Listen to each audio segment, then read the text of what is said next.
than you normally get if you just called just your limited number of accounts. Now, I suppose there are rules and regulations, and you're probably being regulated also. So who's the main regulatory? Yeah, so we're regulated by the Securities and Exchange Commission of Nigeria, the SEC. And so, there's certain things that we have to have in place that, without which, you have to have like sponsored individuals. You need to have like a platform that, is accredited and they've checked it out to see that it can actually do what we say it can actually do. We've got an SLA agreement with the CSCS because, all transactions have... Central Securities Clearing System, okay. Exactly, who have to actually settle those transactions. We've been in talks with various banks. We've done the demos, you're installing and getting these things out. So you have to go through all that process before you can actually get the, It's a very rigorous one. Yeah, it is. I mean, it could take you, for some people it took them 4 to 5 years to get up and running in other really? And then, but we hope that over time things will get better as with us. It took us about a year to actually get to where we were, where we are today. So 4 years, that sounds a bit discouraging. Yeah, but it's not for the faint-hearted. You have to do it out of goodwill for the market, and in the long run, the price that people pay would actually pay off. Eventually. Exactly. So, initially there was no framework, and the foreign broker who got the same license as us, had to work with the government to actually, create the framework for, setting this up. So they actually helped in actually reducing the time for us. When we went to apply for our license, it took us about a year to actually get it. What would you like the regulators to do differently, perhaps, easing the process? I know it's obviously stringent for obvious reasons. They need to ensure that, you're good, fair people coming into the market. You're not going to defraud people. You have the right equipment, the right technology, platform, and all of that. I think for now, on this issue for us, we thought that, I think they did a fantastic job in terms of due diligence. I think, if anything, I think they should communicate a little bit more, at certain intervals during the process. I think that was the only thing I think they should really improve with regards to the process.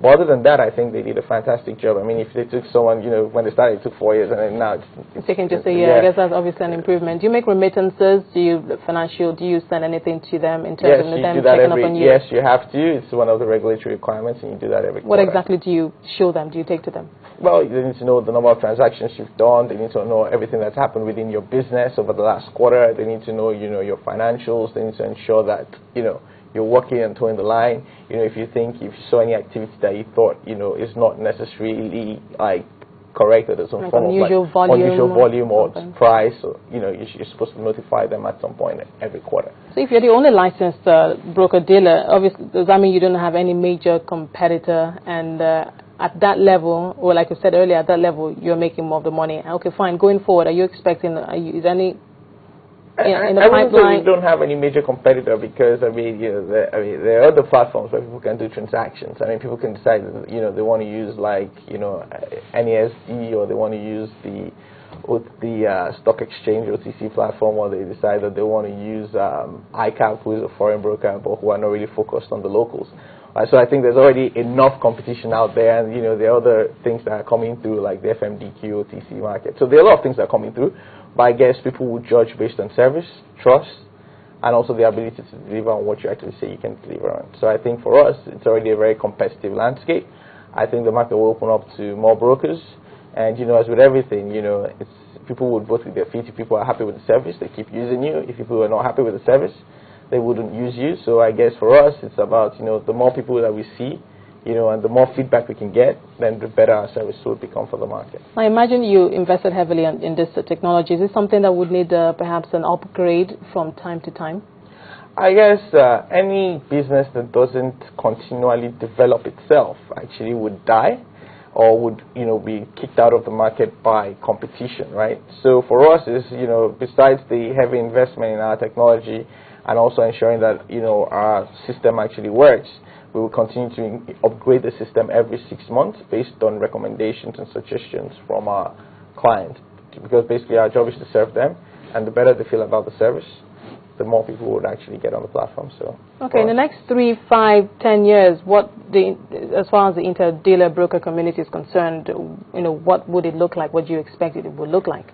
I expect there to be at least 5 to 6 additional players in the market space. In your category? In my category, okay. Yes, I expect that to happen. I also expect for us to actually, be doing a lot more cross-border transactions. So where, people find relative value trades between Nigeria and maybe Ghana or Kenya or Liberia or, That's like South holistic Africa. market integration. Exactly. Okay, so it's going to be beyond, exactly. So it's going to go beyond just Nigeria, and then because you're going to have Nigerian investors see better value in other securities and want to be able to do cross-border transactions. And the beauty of things all is, with the setup of CS already has the capability to do transactions cross-border.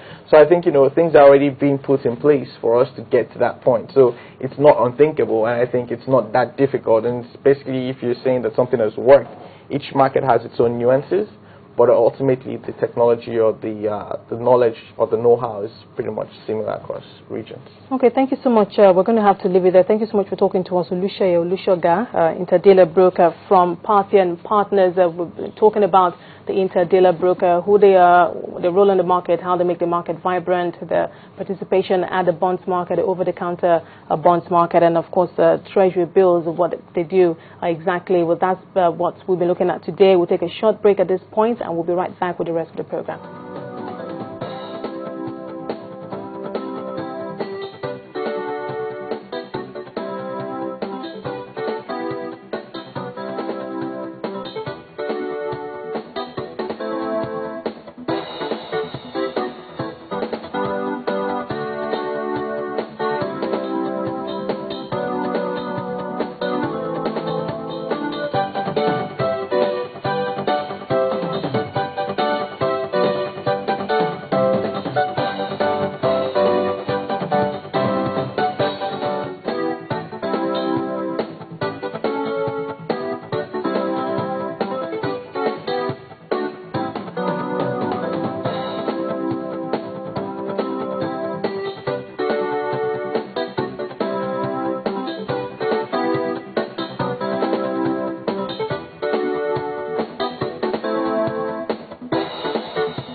Welcome back to Business Morning. Let's quickly check with one or two more earnings. First quarter earnings hit the market yesterday. Remember that we're right in the middle of the earnings season. First quarter earnings season, that's what the companies quoted on the exchange have made in the first 3 months of this year so far. Well, most of them, I could say 60% of them, have actually been quite encouraging, and we've seen investors trading on the back of that. Investors at the market have become more savvy now. They're looking more at the top end, especially bottom lines of these companies, those stocks that, or companies that have been identified as good stocks. We've seen some of them. We've seen some of them among the banks, among the industrial stocks, and of course also the food stocks. So that is expected to continue today. We're expecting more first quarter earnings. We're gradually getting to the end of that, but 2, 3, 4 key of them are still being expected by the market. And of course, that elusive 20